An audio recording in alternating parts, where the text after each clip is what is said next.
Welcome to Chebacco Chats, Season 4, Episode 3. I'm Jenna Jandro, Communications and Engagement Manager at MDI Historical Society, and your host today.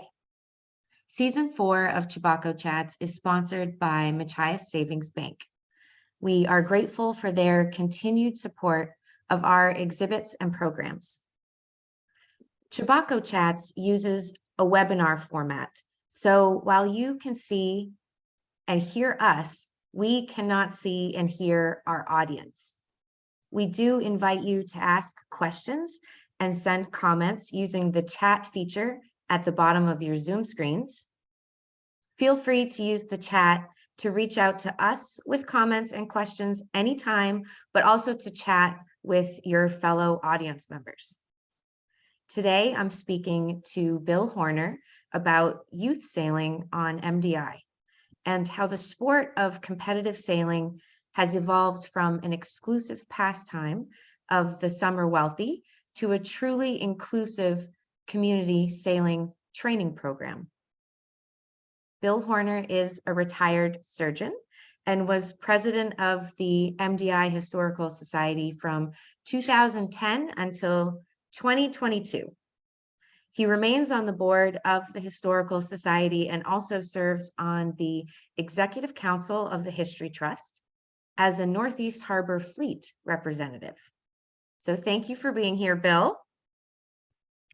Always a pleasure to be with you, Jenna.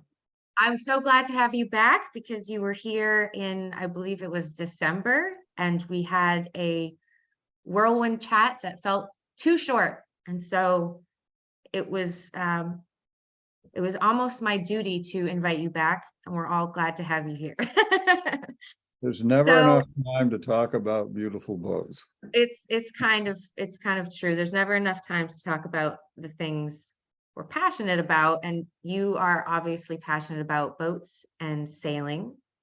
So I thought before we talked about your article, maybe we could talk a little bit about its background and its context. So I'd love to know, where did this story come from?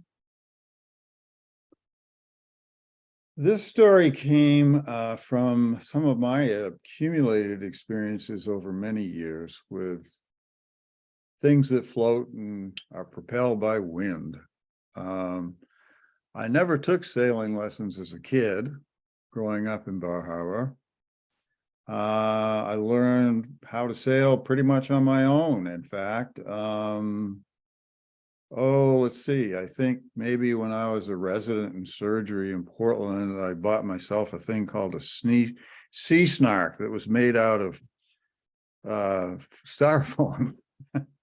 And, you can learn the basics. And then when we came here in 1972 and settled in, I had a whole series of sailboats, starting with Rhodes 19, graduated up to a Soling, moved on from there to later on a Sabre 30 cruising boat. Somewhere in there, of course, came the Ludo 16 named Romp, who really got me fired up because then I was foolish enough to convince myself as a rather elder sailor that I could compete in racing over at the Northeast Harbor Fleet. And it was a wonderful experience. And I did that for about 4 years until I realized that I couldn't live up to my own expectations, despite my loyal crew members' efforts otherwise. But we had a wonderful time. And then since then, I sold Romp very sadly. It was a terrible day, terrible decision to have to make. But I thought, now I don't have nothing to sail in. So I found a little Cape Dory Typhoon over on Hancock Point. I realized that I had fallen in love along the way. I have a tendency to do that, of course. I think hopefully my wife will agree with that, but particularly with boats. And I'd really fallen in love with Romp. And when I was then sailing my Cape Dory Typhoon, I felt, gosh, the love just wasn't there. And so I was talking to a guy well known to all of you, I'm sure, Maynard Bray. And we just got talking about classic boat designs. And he said, Bill, you know, I think if you're thinking about getting your last sailboat, it ought to be a classic wooden boat. And lo and behold, I found that boat up in Nova Scotia. She's a Blue Nose 23 called Teaser. And we didn't really get a full summer sailing last year. So I'm really looking forward to this year to getting out on the water in her and see what she can do. So you didn't have the benefit of somebody teaching you to sail when you were young. You were a self-taught sailor. And Never took a formal sailing lesson. I was fortunate to have an uncle, Don Bryant, who was actually David Rockefeller Sr.'s boat captain. He lived in Seal Harbor. And that's where I kept my Rhodes 19. And he was very helpful. But you know, it's just, you get out there and you do what needs to be done, basically. And love it. so I'm going to share my screen, and I'm bringing up some images that are both from your article in the upcoming edition of Chebacco, which is the Maritime edition. And then we also pulled some images from some organizations that we're going to be, or that you're going to be talking about, that you bring up in your article. So while I'm sharing my screen, why don't you tell us a little bit about what you wrote for the upcoming Chebacco? What I wrote was basically how do generations of people learn to sail in the context of the way that sailing organizations have evolved over the last century, really. This year, 2023, is centennial of both the Seal Harbor Yacht Club here on the island and also the Northeast Harbor Fleet. And so I thought it would be interesting to sort of look at how it all evolved over that span of time, to see how sailing, which as a kid, I perceived as a summer activity that only the summer kids did because the rest of us had summer jobs, how that evolved into what we have today as a really robust community sailing program. So this required some research. I was fortunate enough, mainly through the friendships I'd made through my romp years at the fleet, to interview a number of people who had substantial backgrounds in all of this history. And it came together, I thought, as a really interesting story. And so if we could go to your first slide, this is how the progression of my story actually comes to an end.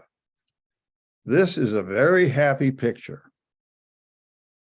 These kids, I'm going to call them kids, at least for the time being, are celebrating an extraordinary achievement.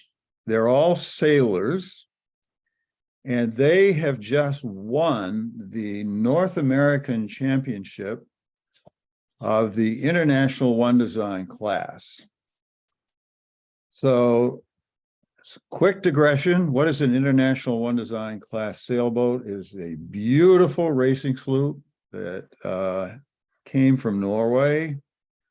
In 1938, Northeast Harbor Fleet was one of the first to acquire these beautiful boats.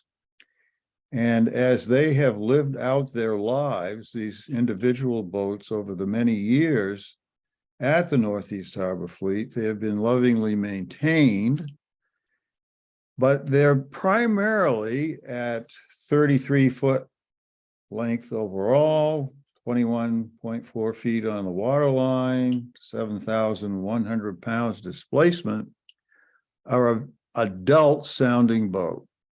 And yet here you have a group of teenagers who have managed to beat all the adults in some 14 different fleets that competed last September in Northeast Harbor for the North American Championships.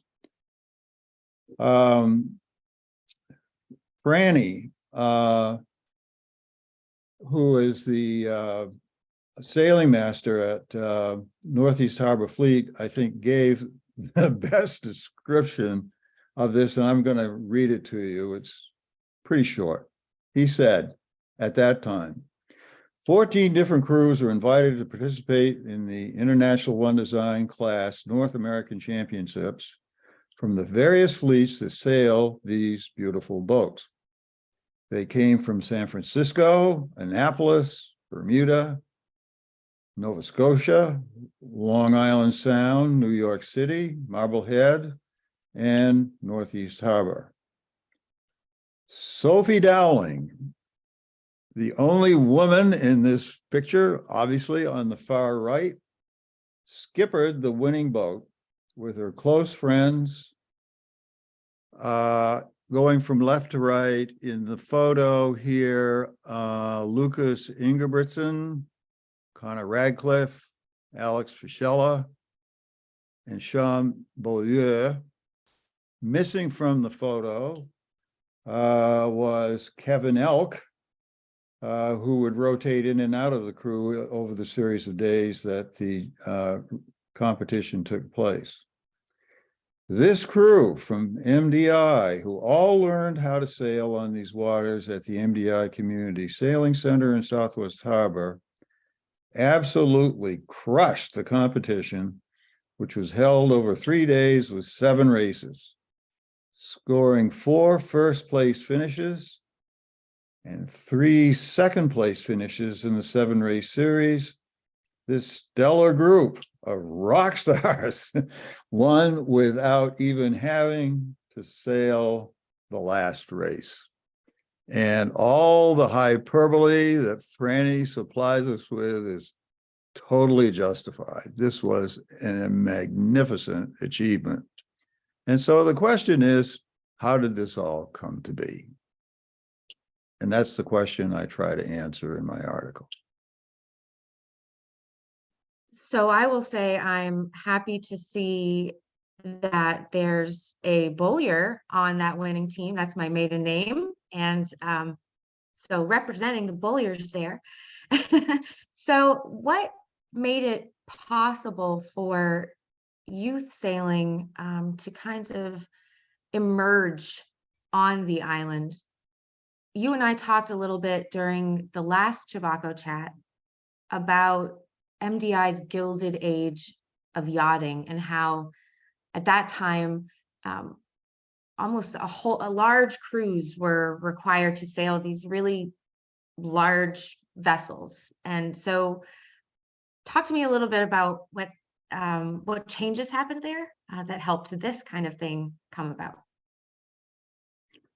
So we have to go back a ways, even more than 100 years. If you go back to the 1870s, 1880s, most of the racing at that time was done on very, very large and elegant boats. The America's Cup, of course, of 1851 was what started a lot of this. And it stood as the competitive model, I guess I would say, off Newport, Rhode Island for many, many years, until those pesky New Zealanders took the cup down there. But anyway, we won't talk about that. But the model at that point in time, 1880s, 1890s, 90s, were big boats.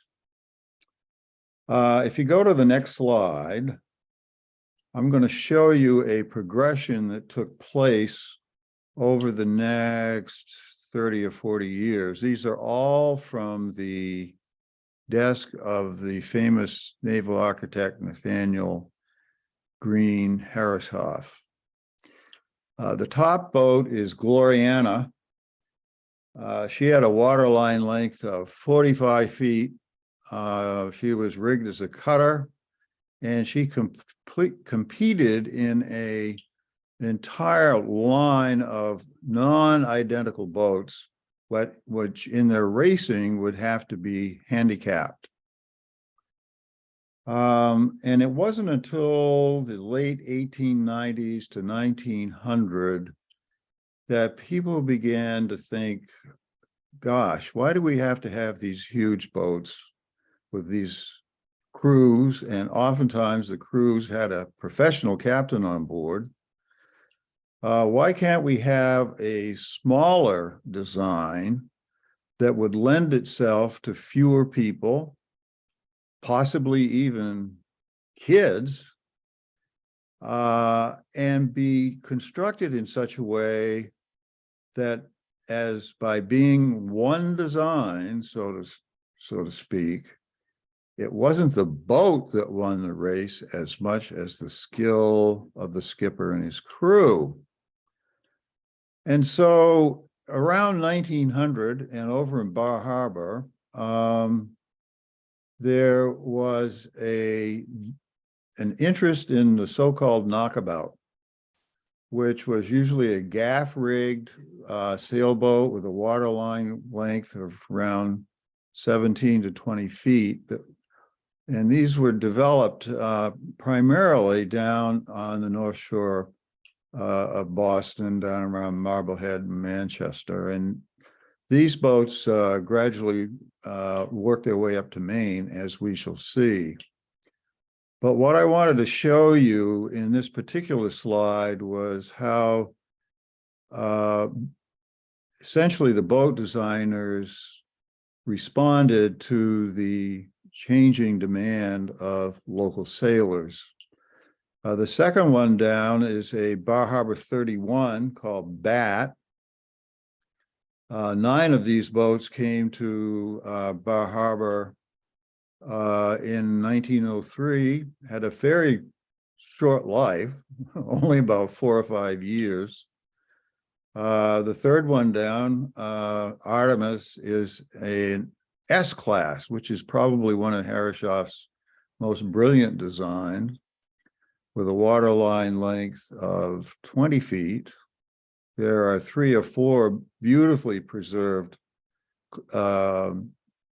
S-class boats to this day. In fact, the original one, Artemis, that I've noted here, was built for Rick Wheeler's uncle, a sort of hero of mine named Warwick Potter Scott. And that boat has maintained her name and her integrity and lives each summer very happily over in Sorrento.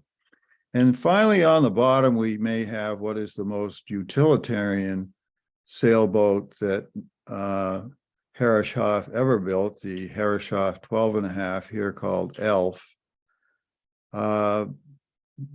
They started being built in 1914 and continue to be built to this very day. We can talk about them a little bit later, as they underwent a slight modification to something more popularly called the bullseye. So I think what we see here is a progression that happened quite naturally and responded to the demands of the times. Smaller boats, smaller crews, one design to focus on the skills of the skipper and crew, and boats that could accommodate more readily kids, the young, the youth, the future of all of these organizations.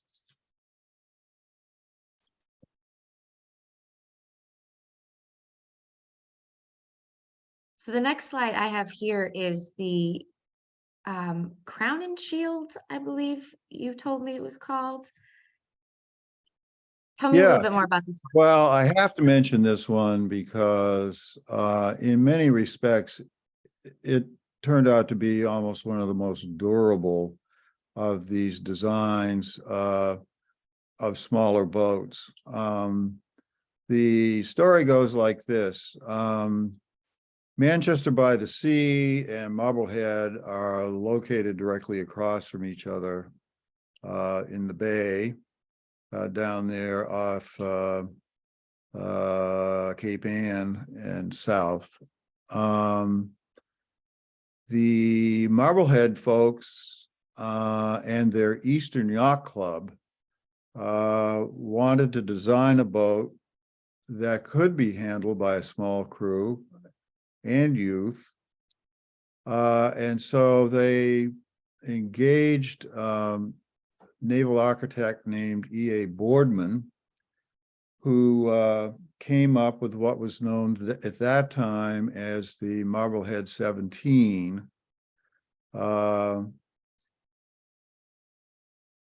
Across the bay in Manchester, and not to be outdone, they engaged B.B. Crowninshield, who was of the two architects probably the better known, and he came up with a very similar design called the Manchester 17. Now, the Manchester 17s fairly quickly penetrated into Maine. There was a version of it called the Bar Harbor 17, for example. There exists today a fleet of these Manchester 17s in Dark Harbor on Islesboro, known as Dark Harbor 17s. And when they came to Northeast Harbor, they were called the B boats. Meanwhile, a number of the Northeast Harbor Fleet members, and we're talking about a point in time now in the 1910s, 20s, 30s, had heard of the Marblehead version, and virtually all of them were bought up by Northeast Harbor people and brought in as the A boats. So I give you this illustration mainly because it was the A boats and B boats of the Northeast Harbor Fleet, both very similar in design, which were the mainstay of the sailing fleet for many, many years. And a few of them still exist around today.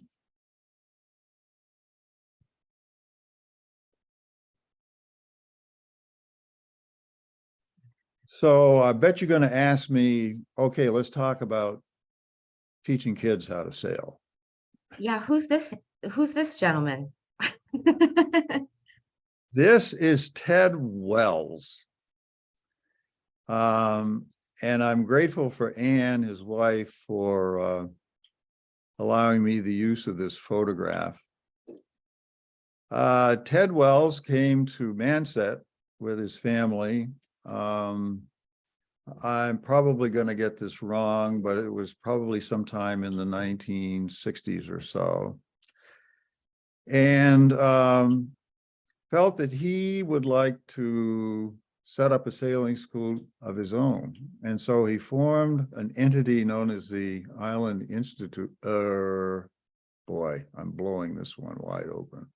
Sorry, Ann. I'll come back to that. But he also created something called the boating school. And he built the fleet for instruction of local kids and composed it of a couple of his own bullseyes, as well as a bunch of smaller boats called Dragon Firefly dinghies that he purchased on his own. He purchased a dozen of them. Oceanus Institute, there we go. Island Institute is something very different. Corrected, forgive me. So anyway, Ted went into this full bore and created a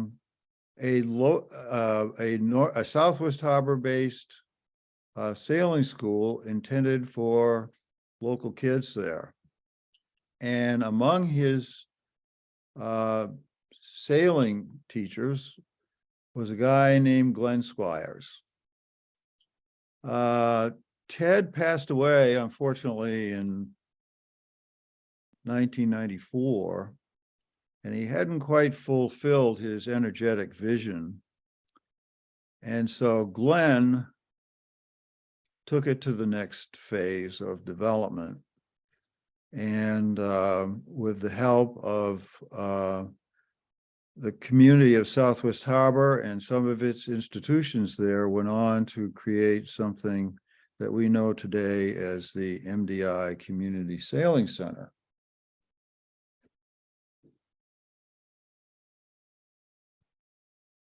And so here we have it. And here I'm going to tell a bit of a story, the details of which came to me through conversations with Wells Bacon, with Glenn Squires, whom I previously mentioned, Steve Homer, David Schroeder, David Rockefeller, Ann Wells herself. And what I discovered was that all of the sailing fleets or yacht clubs were beginning to take youth education very seriously out of concern for their futures. I mean, who's going to be around these yacht clubs in 10, 20 years, but the kids that you get passionate about sailing and racing today. And so a fellow named Joe Grant, who had one of the first International One designs, Firefly, that came into the Northeast Harbor Fleet in 1938, wrote a history of the Northeast Harbor Fleet several years ago. It's a wonderful book, well done. And I'd encourage any of you who are interested in the history of that particular organization to pick it up. I'm sure you can find it in Northeast Harbor Library. I happen to have my own personal copy, thanks to Story Litchfield. I'll get it back to you, Story, one of these days. But anyway, with the next important thing to happen was the creation of a MDI high school sailing team. And this largely came about through the efforts of Wells Bacon and Ted, while he was still alive, Ted Wells and Glenn Squires. And that was a momentous event because it was one of the first public high school sailing teams in the state. It has thrived, and it operates through the MDI Community Sailing Center, which has become a very stable and highly functioning summer sailing program. It wasn't always the case that summer sailing was considered to be a community activity. It was, let's see, according to Wells Bacon, it was in about 1987 that an entity called U.S. Sailing published something called the Community Sailing Handbook, which was intended to assist in the creation of a local community sailing program. And so this was the model that was followed in terms of developing the MDI High School Sailing Team and the MDI Community Sailing Center. Now, this is not to say that everything was quiet at the Northeast Harbor Fleet. I think we need the next slide, which itself went on to develop its own Northeast Harbor Sailing School, as you can see here. And I think the fascinating thing to me is the fact that as these separate programs, or at least initially separate programs, developed, there began to be considerable overlap. you might have thought there might have been some sense of competition. But in fact, as these two programs have evolved, they have become very much a collaborative effort. David Schroeder, former Commodore of the fleet and a racer of both International One designs and the Luder 16, has played a large role in bringing these two organizations together. And I've enjoyed many a conversation with David in terms of how this all evolved. It was based around something called the Great Harbor Dream. And if you move on to the next slide, Jenna, you will see a nifty logo that was designed by Sue Charles, artist wife of the aforementioned Franny Charles, the sailing master, with the wonderful quote.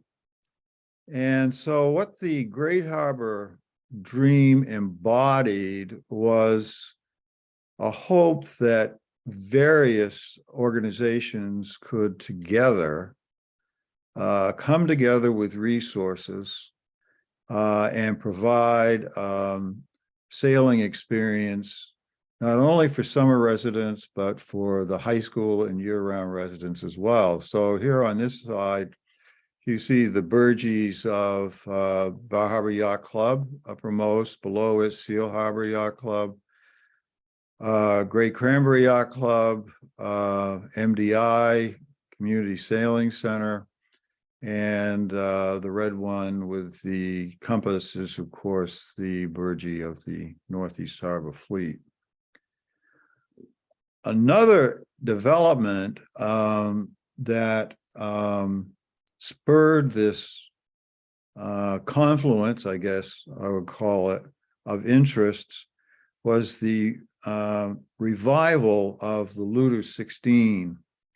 Luder 16 is another graceful sloop, 16 feet on the water line, 20 some feet overall. From a distance, it looks like a slightly scaled down International One design. Sometimes it's hard to tell them apart at great distance. And the Luders was a very important one design, particularly in the mid 70s, I'm sorry, in the 50s and 60s at the Northeast Harbor Fleet. And as is the case with many designs, they seem to disappear. In the early 2000s, when this community sailing concept was being developed along with the Great Harbor Dream, there was this incredible renaissance and rediscovery of many of the old Luders, 16s that were formerly in the fleet, plus a good many Luders from the outside. And so that today you have a very healthy fleet of Luders along with the International One designs. But early in this process, the MDI Community Sailing Center acquired a Luder 16 of its own, which provided a transition for the kids in the sailing program up from the smaller dinghies that they were learning how to sail in, or the 420s that were later purchased for the high school and used in the summer sailing programs as well. And so it's not a huge leap to go from a Luder 16 to an International One design. And so there you have a kind of completion of the story. And we come back to that smiling group of kids who had just whipped them in the IOD North Americans last September.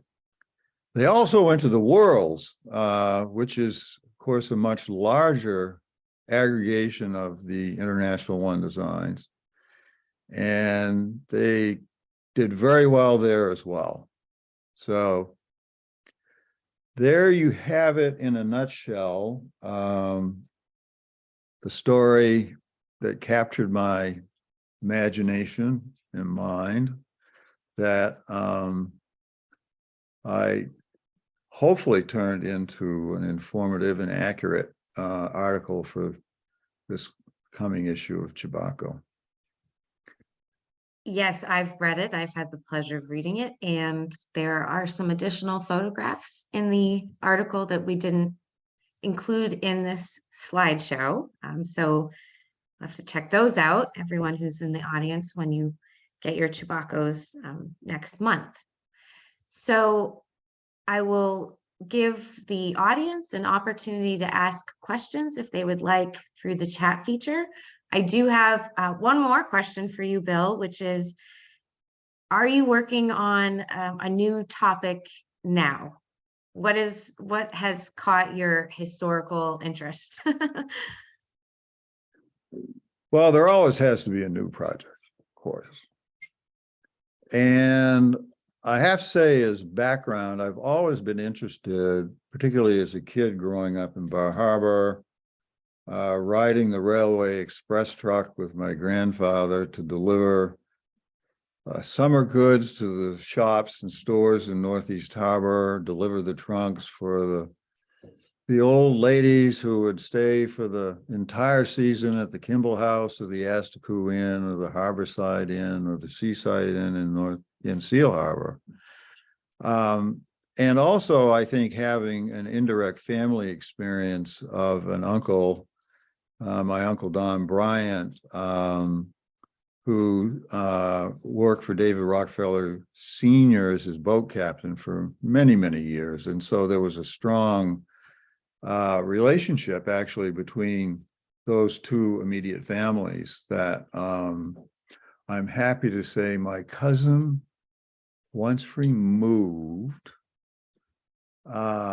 is now working at MDI 365, and her name is Eliza Warwick. And I'm so proud of her because she wrote one of the index articles in the then kind of experimental Maine Memory Network, which is part of what the Maine Historical Society has promoted to gather stories from communities around the state.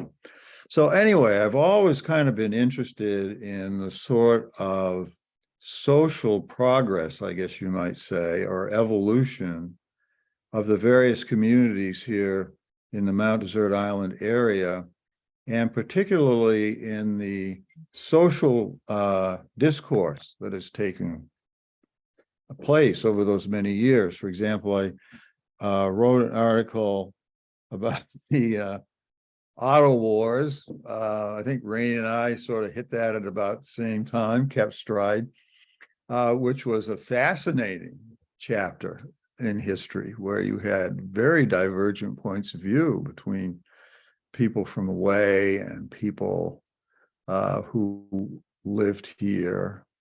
And through the whole process, saw people actually talk together, even change their minds.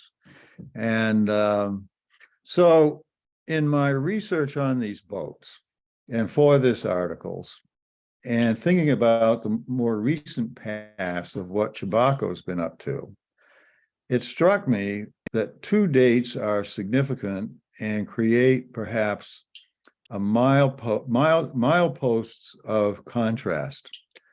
In 1885, the Bar Harbor Yacht Club was incorporated. And as far as I can tell, for the next 15 to 25 years, did really not much in the way of promoting competitive sailing. That was left up to a group of Philadelphians who in 1903 or so organized the Mount Desert Yacht Racing Association. And they were the ones that brought in those Herreshoff, many of those Herreshoff designs that I saw. But meanwhile, the Bar Harbor Yacht Club was building the Mount Desert Reading Room and the Oasis Club and the Kibo Club, because they were attracting Eastern Seaboard wealth through the annual cruises of the Eastern Yacht Club, New York Yacht Club. J.P. Morgan, for example, was Commodore of the New York Yacht Club for years and had, of course, connections here. And so I got the impression that what Bar Harbor was really interested in, more than the sailing perhaps, was development. And you can see that in the history of the town as it continues up to today. Its consciousness is primarily in development and attracting summer visitors. In 1880, on the other hand, 5 years earlier, those boys from Harvard landed in the Sunshine, which was an old schooner, I think, belonging to President William Elliott, and founded the first Champlain Society on the shores of Somme Sound. And so as I followed that history along, what I see is not development as much as development of a conservation ethic. They were a community not so much interested in parties, and entertainment and horse racing and speedboat racing, as much as they were interested in intelligent conversation, including ecclesiastical conversations with the several bishops who were here. And of course, as we all know, in the early 1900s, there was that fateful meeting in which President Elliott called together a number of the principals to organize something called the Hancock County Trustees for Public Reservations, and we all know what that led to.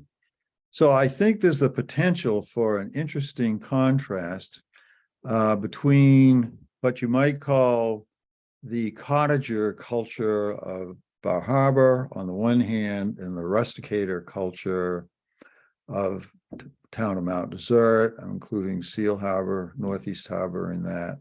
I know it may be a simplification, but it's a theme that I want to work on and fit it into these background themes of social discourse and all the other stuff that I've been thinking about. And the last comment as I'll make is that even from those early developments, you can follow certain trends right up to the present time. Because Bar Harbor continues to want to develop. They want to bring in cruise ships and cruise ships and cruise ships and build B&Bs that will accommodate 300 people and so on and so forth. So any of you Lincoln Millstein fans, you know what I'm talking about.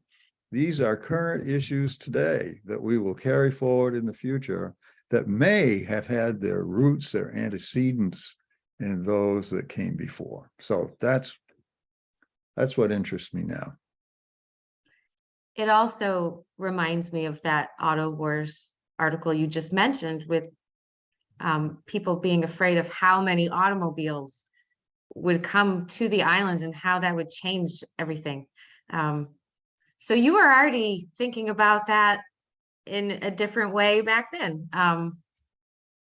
So that's very interesting. I did not receive any questions, Bill.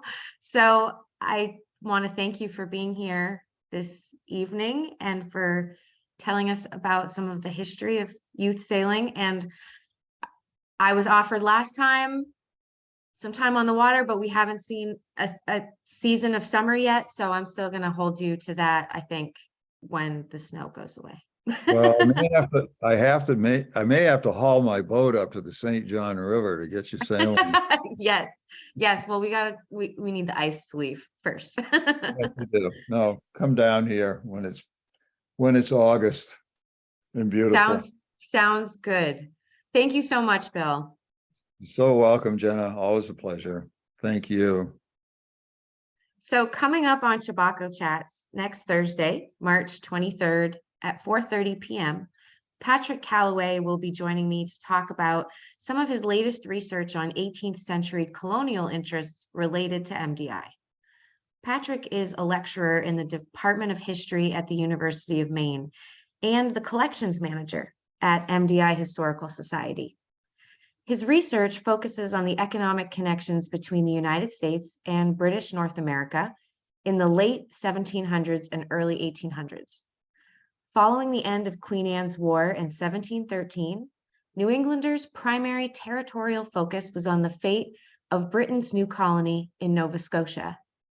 One of the potential reasons we see the delay of European settlement on MDI until 1762 is the interest in what would happen in Nova Scotia. Chebacco Chats are available to view on our website the week after they air.